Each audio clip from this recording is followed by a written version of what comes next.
Allô les amis. On est heureux de vous retrouver aujourd'hui pour une petite vidéo M-2 avant le grand départ. On vous avait fait la dernière fois une vidéo à 4 mois du départ. Aujourd'hui, on vous refait un petit bilan pour vous résumer tout ce qui s'est passé. Donc, où en sommes-nous à 2 mois du départ? Entre les choses qui roulent et les galères, on a avancé, il y a des choses qui coincent. Pourquoi les galères? Et bah en fin de compte, il y a encore des choses qui nous embêtent, qui vont peut-être remettre en cause la date du départ. Peut-être pas le grand départ, mais en tout cas, ça peut vraiment nous bloquer et c'est vraiment embêtant. Donc ça, on va vous faire un résumé aujourd'hui. Il y a maintenant bientôt 4 ans, nous plaquions tout pour partir vivre au pays des caribous. Aujourd'hui, nos envies d'aventure sont toujours là. C'est pourquoi on rembarque la petite famille de 3 enfants, dont un petit Québécois, pour un tour du monde. Décollage prévu été 2022. En attendant, on vous partage les préparatifs pour y arriver. Suivez-nous sur notre chaîne YouTube. Alors, dans un premier temps, on va parler du déménagement. On est bien avancé. Le déménagement, oui, on n'a pas déménagé, mais on a prévu l'entreprise, la compagnie qui va venir. En fait, c'est des cubes. Ça se fait beaucoup ici. Je ne sais pas si en France ça se fait également, mais c'est une compagnie qui vient nous déposer des cubes, des grosses boîtes devant la maison qu'on va remplir en grande partie nous-mêmes. Puis il y aura 2 déménageurs pour tout l'électroménager qu'on ne va pas entreposer, mais qu'on va vendre. Donc on avait besoin de gros bras parce qu'aux États-Unis, en Amérique du Nord, wow. c'est du costaud, donc voilà, on se sentait pas capable de transporter tout ça. Voilà. Donc ça va se faire dans un laps de temps hyper serré. Il faut penser qu'on va habiter la maison jusqu'au dernier moment et le jour où on part, le jour où on donne les clés pour la maison, on part en tour du monde. Donc il faut que ça se coïncide super bien et bien sûr ça tombe un week-end avec un jour férié.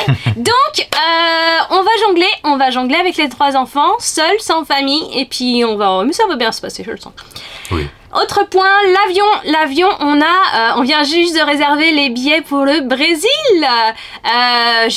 Il y a quelques semaines déjà, je vous l'avais dit sur Instagram, mais c'est bien de le résumer ici. Donc ça, c'était la première grande étape du voyage. On va faire le vol Floride-Brésil parce que oui, on a un petit peu changé l'itinéraire, mais je vous invite à aller voir justement sur notre itinéraire à contresens, le planificateur. On vous a mis le lien juste en dessous dans la description et vous aurez toutes les dates à peu près de chaque voyage entre les pays. On décollera pour le Brésil le 28 décembre de cette année. On passera le nouvel an sur la plage de Copacabana. Ou pas. Ou pas. Dans la baie de Rio où on verra des dizaines de feux d'artifice. Ça sera génial. Donc on a revu ça parce qu'on a vu que ça fonctionnait mieux avec les périodes. Oui, parce qu'on s'est rendu compte que nos dates étaient trop serrées. Pourquoi? Parce que on va avoir un visa juste de touriste avec l'ETSA qui va nous permettre de rester juste 3 mois officiellement sur le territoire américain. Et dans notre voyage, on était un peu plus large. Donc on a dû changer les dates et rajouter du temps en Nouvelle-Californie. C'est bon, je l'ai bien dit? Je suis pas trompée? Basse-Californie. Oh punaise. 3 fois, on l'a fait 3 fois la prise. Ouais. Et plus de temps au Canada. Donc voilà, le périple a un petit peu changé pour coller parfaitement aux dates. Alors vous nous direz, on pourrait demander le visa B2. Le visa B2, c'est un visa qui permet de venir 6 mois dans l'année sur le territoire américain. Sauf que depuis le Covid, ces visas ne s'étaient plus délivrés. Jusqu'au dernier moment, jusqu'à pas longtemps, l'ambassade en fait à Montréal ne délivrait pas de rendez-vous pour demander ce visa. J'ai vu des youtubeurs qui l'ont fait récemment, notamment les Nesta autour du monde, qui ont réussi à l'avoir. Ils ont vraiment beaucoup de chance. Nous, on n'a pas envie de se le tenter parce qu'on a vu des voyageurs qui ont été refusés dans ce visa et interdits de territoire pendant 5 ans. Donc on peut vraiment pas prendre le risque. On est là, on est bien quand même sur nos 3 mois. On va jouer avec ça et je pense que ça va aller. Puis l'ESTA, le fait d'avoir un refus du visa B2, ça annule aussi l'ESTA. Oui, ça te fait un refus de territoire. C'est pour ça que derrière, il y a un refus de territoire. Parce que l'ESTA, on peut plus le faire. Donc c'est trop risqué pour nous. Yes. Donc on vous avait parlé des parcs nationaux la dernière fois. On avait surtout parlé du Canada. On a rajouté quelques petites réservations au niveau du Canada, mais le grand est fait. Des réservations. Là, les États-Unis, on a réservé Yellowstone.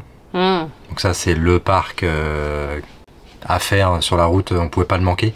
Et ensuite, on a, vous le verrez à quoi ça ressemble, mais Grand Téton. Un mot qui fait bien marrer. Qui porte bien son nom, pour ceux qui connaissent. Ouais. Donc ça, c'est un parc qui sera juste après le parc Yellowstone. Au total, on va déjà y passer Un bon 10 jours, je pense. Ouais, 8 jours avec Cody, qui est une ville western, entre les deux. Donc un petit 10 jours, je pense, au niveau de Yellowstone. Voilà. Après, on improvisera, c'est aussi le but du voyage, là, c'est de réserver des BLM, de faire du boondocking, beaucoup. Qu'est-ce que des BLN? Des BLM? Oui, BLM. Des BLM? La signification, je sais pas, mais c'est des emplacements. C'est pas des emplacements de camping, c'est des terrains et on peut qui appartiennent au gouvernement sur lesquels on peut faire du boondocking, du camping sauvage. Je pense que c'est limité en termes de durée. Faut pas y rester un mois, mais je pense que c'est 10 jours ou quelque chose comme ça. Et c'est gratuit. Et c'est gratuit. Donc il n'y a aucun service, mais du coup c'est gratuit. Ça permet vraiment de faire des stops à moindre coût. Exact. Donc tout ça c'est mis sur des sites réglementés, et donc on peut avoir accès par là aux emplacements. Mais je pense aussi qu'on peut les retrouver sur des applications comme eOverlander. eOverlander, peut-être même par Fortnite, et puis il y en a d'autres comme Podium, je sais plus, bref. J'ai hâte de les tester pour vous en parler. Donc on a déjà réservé 48 ou 50 nuits, Canada, États-Unis. Donc ouais, là on va commencer à à lâcher du lest sur les réservations.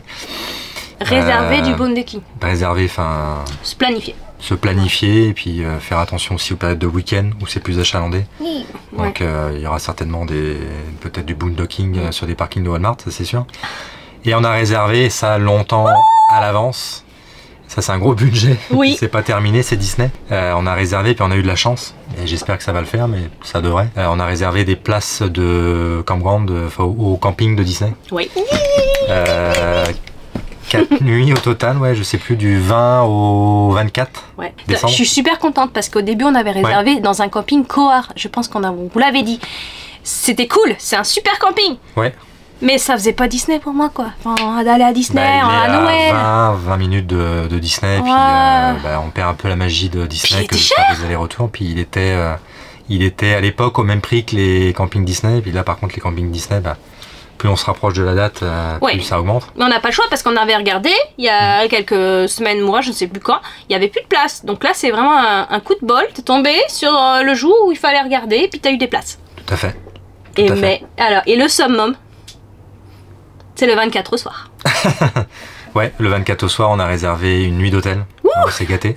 Pour prendre une douche bien chaude. Pour prendre une douche, puis pour éviter de faire l'aller-retour le soir, un 24 décembre avec le VR, donc d'être dans Disney. Donc c'est j'ai perdu le nom. All Movie. C'est le Disney Star. Ouais. Donc c'est un motel, c'est dans les values, là, c'est dans les moins chers de Disney. Quand même $400 canadiens la nuit. Donc je vous laisse imaginer le prix des chambres, des hôtels un peu plus luxueux. Dans le Grand Caribbean ou alors dans le Animal Kingdom. Il y a un hôtel Animal Kingdom? Ouais. Entre 8 et 1000 $ la nuit. Ouais, mais on est le 24 décembre, faut être lucide, hein. C'est logique. Pour moi, c'est genre the best of that. Exact. Donc on voulait marquer le coup aussi avec les enfants. On n'aura pas le sapin de Noël, puis on n'aura pas tous les cadeaux. Donc on aura Disney. Leur cadeau de Noël. Oui. Et puis après, il faudra qu'on achète les billets de parc. C'est une autre affaire. En tout cas, on a bien hâte parce que le camping Disney est vraiment très très beau. Et, ouais. Ce qui est un peu... ça fait peur parce qu'on le sait, hein, Disney... Floride, c'est pas donné. Disneyland aussi en France, c'est pas donné. Mais le budget, là, sur une semaine, on équivaut quasiment à 10 jours, je sais pas, 10 jours de budget pour le Brésil. J'exagère peut-être, mais le budget, c'est énorme pour ces quelques jours. Donc, on va essayer de manger des pâtes à côté.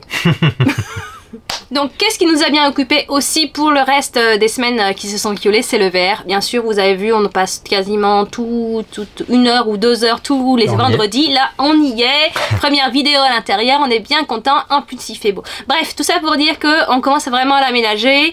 On essaye de trouver des astuces. On vous les a partagées. C'est pas fini, je pense vraiment que c'était juste une petite étape. Mais voilà, ça nous occupe beaucoup. La prochaine grosse étape pour le VR, ça va être la déshivernation. C'est-à-dire qu'il faut enlever toutes les liquides en fait qui ont été mis dans les tuyaux pour l'hiver, pour éviter que ça gèle et donc enlever tout ça. Okay. Donc ça sera la prochaine étape, juste bientôt là, au premier beau jour, et ça devrait être là dans quelques jours. Ce qui va nous permettre de le tester en camping mi-mai. Ouais, oui, début mai même. Ouh, début mai. Début mai, nous allons à Oka. Et Oka, c'est pas loin, c'est à 30 minutes de chez nous. Ça nous permet de faire un premier petit stop. Pas partir trop à l'aventure encore. Une étape importante que puis on a découvert un petit peu sur le tard, là, c'est la banque. Enfin, la banque, ce qu'il faut faire au niveau de la banque et notamment au niveau des moyens de paiement. Moi, j'étais parti en me disant qu'avec une seule carte Visa ou Mastercard, ça allait. Je te l'avais dit, comme on dit souvent. Même la banquière qui vend pas d'autres cartes que celles qu'on a nous a conseillé d'avoir un autre compte bancaire ailleurs avec une autre carte de crédit. Parce qu'on ne sait jamais, on peut perdre notre carte de crédit, on peut se la faire voler.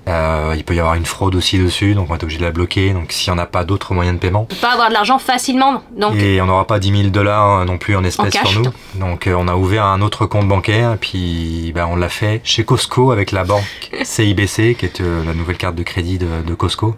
Et c'est surtout Costco une Mastercard.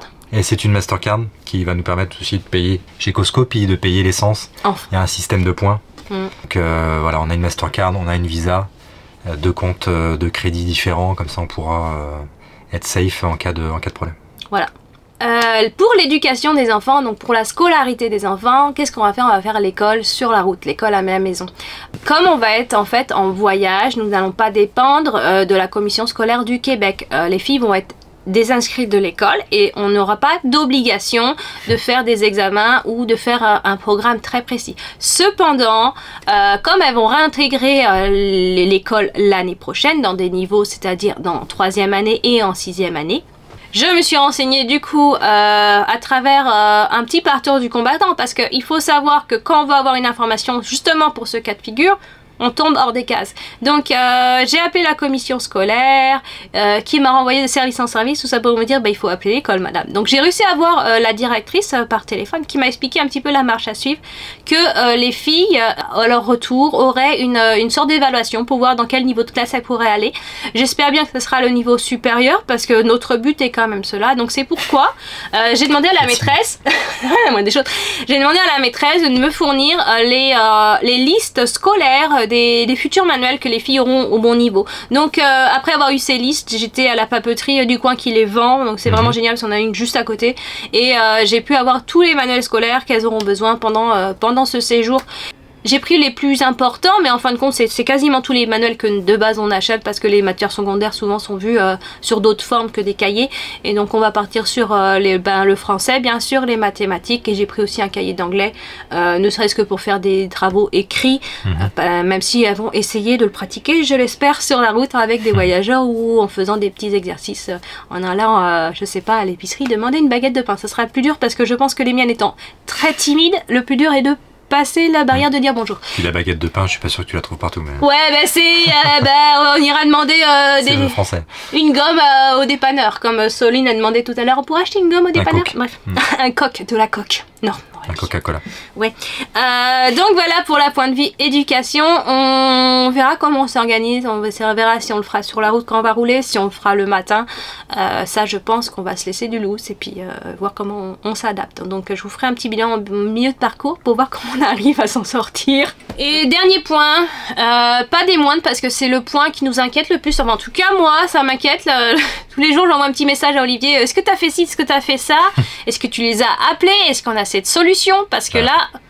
Non, t'as pas rien fait. On s'est bougé les fesses tous les deux pour être polis, à envoyer beaucoup de mails, mais ça coince quoi? Et c'est l'assurance santé. Dans quelques temps, et même peut-être qu'on va sortir cette vidéo, nous n'en aurons plus, nous n'aurons pas d'assurance vu que celle-ci, la nôtre, est affiliée en fait au travail d'Olivier, et Olivier va arrêter son travail très bientôt. Ouais. Il va être en vacances. Et qui dit vacances, c'est cool, mais dit assurance avec le travail, et cette sorte d'assurance ne se prolonge pas, ne peut pas être pris à côté. Au Québec, on ne peut pas prolonger, malheureusement, comme en France, une assurance. Elle est corporative, donc elle n'assure pas des particuliers. Elle n'assure que des entreprises et les salariés des entreprises. Donc l'assurance va s'arrêter en même temps que mon contrat.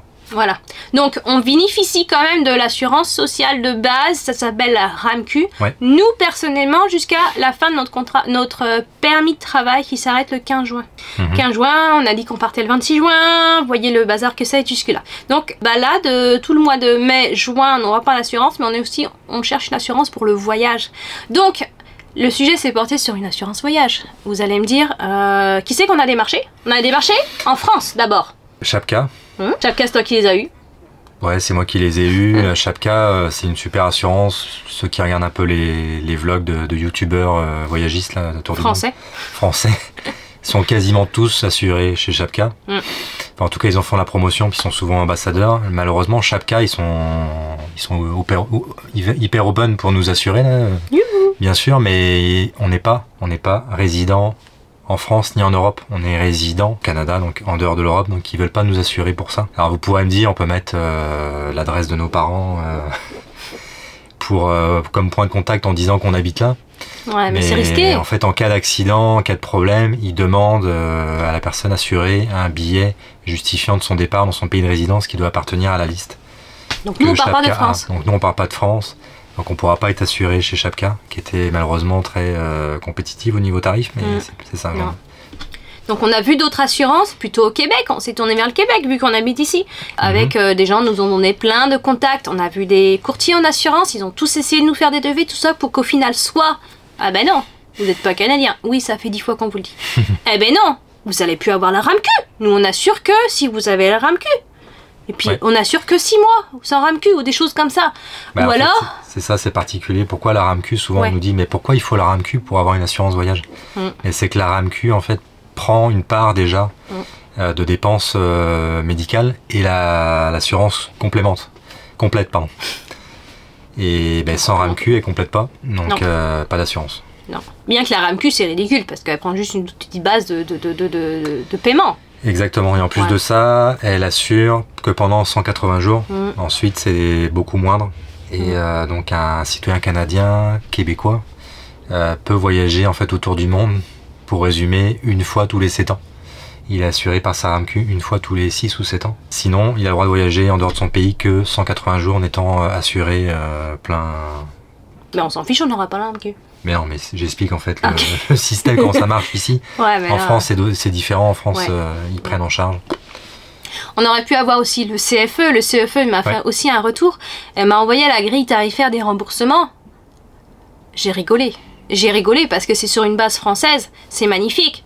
Ils offrent 17 € pour un remboursement de consultation médecin. On est au Canada et en Amérique du Nord. Il faut savoir que c'est les pays les plus chers au monde au niveau des consultations médicales. Un rendez-vous chez le médecin, donc privé, c'est entre 120, 180, 250. Voilà, pour une fourchette de prix. Et c'est normal aussi parce que la cotisation, c'est 400. Enfin, c'est quand même de l'argent, mais la cotisation n'est pas énorme non plus. C'est 500 € pour 3 mois au trimestre. C'est normal aussi que les remboursements pour une famille. Voilà. C'est pas énorme. Donc, ce qui pourrait être notre solution, ça va être... On a eu un devis qui pourrait correspondre. Qu'est-ce qui nous bloquait? C'était le prix. C'était chez April International. April International nous assure, c'est magnifique. On partirait avec un contrat, pas de voyage en fait. On partirait avec un contrat expat, ça s'appelle, sur une année avec du multi-pays. Et c'est beau, la couverture est magnifique. Le prix 5 000 €. 5 000 € pour 12 mois. 5 000 € pour 12 mois, ça donne à peu près à la louche 7 300 $. Deux formules. Il y a 2 formules, ça c'est la formule la moins chère. La formule la plus chère, et je vous le dis, c'était 7 200 €, qui prenait quand même pas mal bien en charge, qui prenait même la médecine courante. Elle prenait pas le dentaire ni l'optique, mais ça c'est pas grave, on peut peut-être s'en passer pour un an, voire à payer nous-mêmes de notre poche.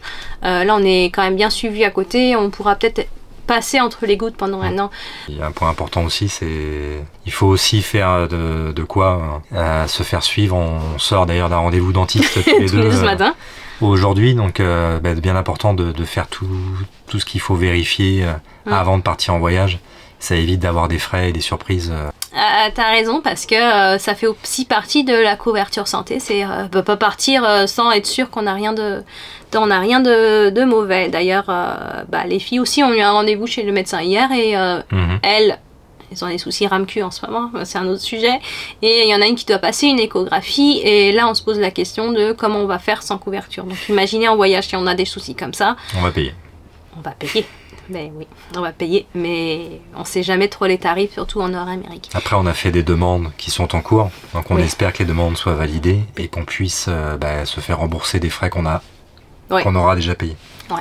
Mais pour en revenir à l'assurance, hélas, je pense qu'on devra partir avec eux parce qu'on n'a plus que ça, cette solution. Et là, c'est demain, c'est demain qu'on tombe sans assurance. Et... Toute option, quand même. Voilà. Avec une compagnie... là, April International, c'est français. Ce sera avec une autre compagnie, un courtier canadien. Oui. Ouais. Mais les conditions n'étaient pas... C'est pas du tous les mêmes conditions, c'est parce que c'est des pays différents là, qui assurent. C'est marrant, ça fait un peu comme une assurance auto. Il y a une franchise. Il y a une franchise, ouais. Il y a 50 tarifs différents. Ça va de 5 000 $. Ça passe du bronze à l'argent, au gold. C'est vraiment là, plus dans le business de la santé comme on le vit aux États-Unis. Ce qui, moi, me fait défaut là-dedans, là, c'est le fait que le service soit pas francophone et soit américain. Et du coup, ce sera plus compliqué. Surtout que c'est rarement facile avec un assureur. Non. Donc, le fait que ça soit francophone, ça va aider s'il y a des litiges ou pas. Oui, surtout sur des contrats qu'on doit lire dans les petites lignes, on a intérêt de bien comprendre. Et en cas d'urgence, on est bien content de tomber sur un interlocuteur qui comprend notre langue. Et nous-mêmes, à l'inverse, qu'on peut s'exprimer facilement avec des mots qu'on aura, quoi. Donc, voilà, c'est le point noir qui reste encore. C'est un point noir du côté budgétaire. C'était pas forcément budgété pour autant sur cette partie-là. Mais on va trouver. Et puis, voilà, c'est... Ça pourrait retarder peut-être des choses, mais ça devrait aller. Comme un projet de maison, il faut toujours prévoir une petite marge de sécurité au cas où. Donc, c'est ainsi qu'on conclut le point à 2 mois du départ. C'est fou, c'est demain. Hein. C'est demain, on avance. Tout le monde nous demande alors, vous avez hâte? Est-ce que les enfants ont hâte? Oui, mais c'est comme toujours un rêve. On n'y croit pas tant qu'on n'est pas dedans. Donc, on a hâte, c'est sûr, hein, mais c'est un petit côté stressant parfois là, quand il y a des choses comme les assurances qui posent problème. Sur des gros points comme ça. Mais... On va y arriver, on va trouver. On trouve toujours une solution. Ouais, on passe toujours au-dessus, on franchit le mur, je sais pas comment on dit là. Voilà, donc merci de nous suivre encore sur nos vidéos. On espère que ça vous a plu. N'hésitez pas à laisser un petit pouce et surtout à vous abonner. Ça nous fait énormément plaisir. On voit que vous lisez nos vidéos et de plus en plus d'abonnés, de plus en plus de visites là. Donc, donc c'est super, franchement. C'est cool, on est comblés. Merci à tous et on vous dit à bientôt. Bye bye. Bye bye.